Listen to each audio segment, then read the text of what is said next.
Good morning. Um, it's a pleasure to be here. And for those of you who are following my social work YouTube channel, today I just want to speak about domestic violence in the family home, in families, in individuals are facing, and so on.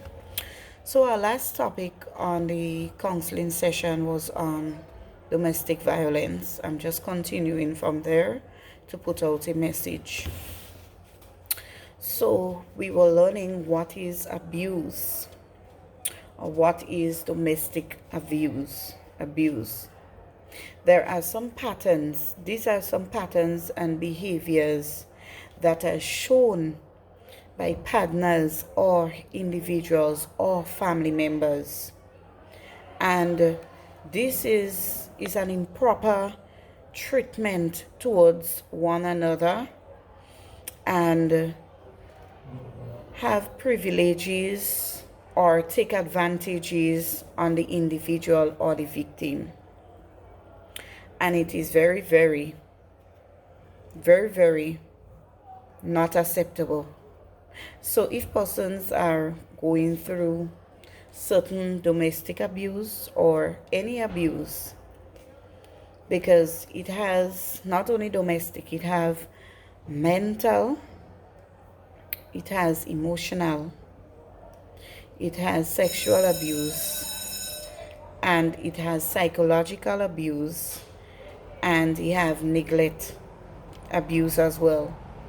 So there are a few types of abuse that this program will help persons to learn more, to be more knowledgeable. If you are in a relationship and you are facing such, then you can identify such abuse. And one of the abuse that I see, that is very, very, very important to look at is verbal abuse. And then we know biblically, Matthew 5:21 talks about you shall not kill or you shall not murder, right? Or else subjected to judgment. And the Bible authorized that anyone goes against that, we are allowed to report it to the authority.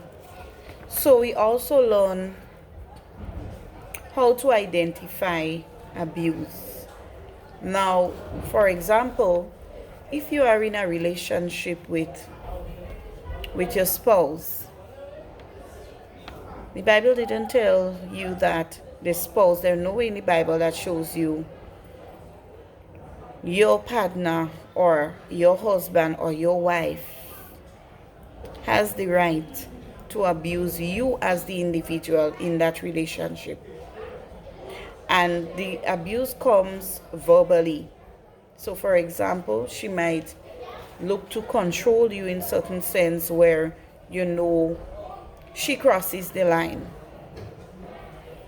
And sometimes an individual or your spouse might tell you, well, give me your all of your pay, or else, and she start cussing bad word. This is out of line. Or every time you all, misunderstand or misunderstood about something, she will verbally abuse you. And you have to identify that this is not a healthy marriage, or you need counseling.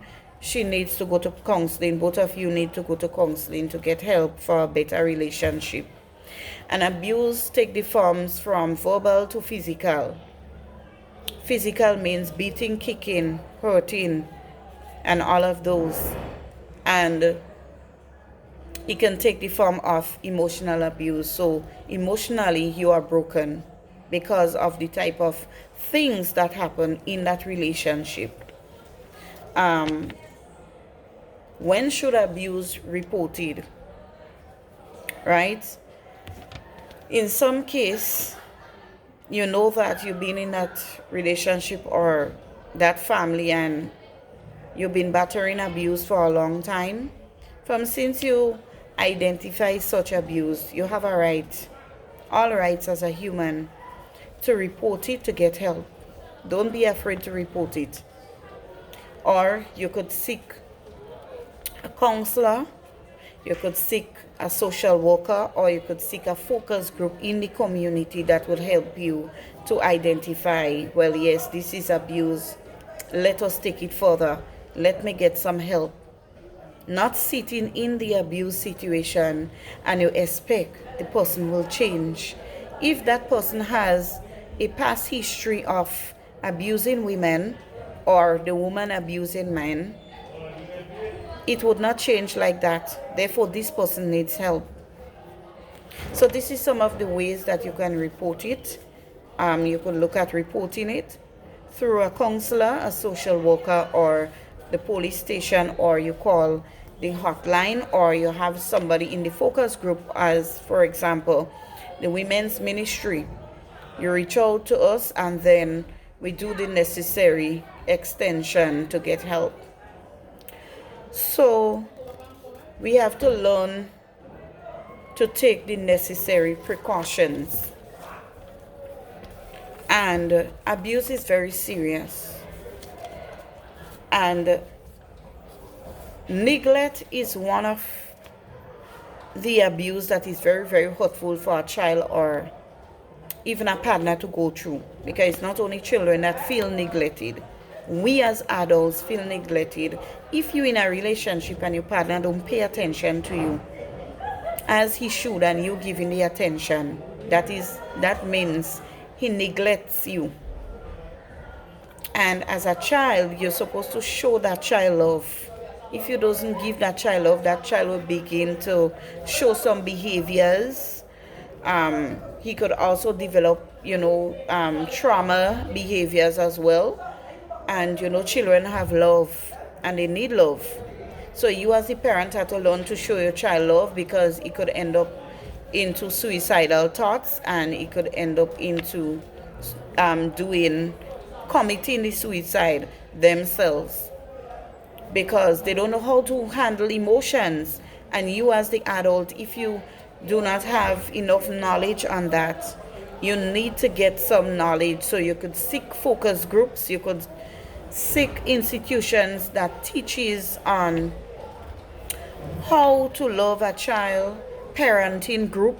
You could also seek parenting group, right? So they teaches all of that. It helps you to guide you as an individual and how to guide your family. And even online, you see videos. You can Google videos, and you could look at videos how to steer your family, and so on. So I'm just here to say today that we are not allowed to stay in unhealthy relationship, because unhealthy relationship makes life unhealthy for us as individuals, adults, and children also, because it passes on from adults to children. Once you are not happy, your child would not, or your children would not be happy because of such behaviors and patterns in the family. So we have to learn to how to cope and how to have a healthy relationship with our spouse, our partners, our children, and our family members. Some of us are not nice to our families. So don't pass on the baton. Try to end that generational curse cycle. Try to be the best you can for your child, and do the best you can in a relationship so you get support both ways. It works both ways, so let the Lord have his way, and in our lives, this is the first medium that we should seek whenever we are having certain problems. So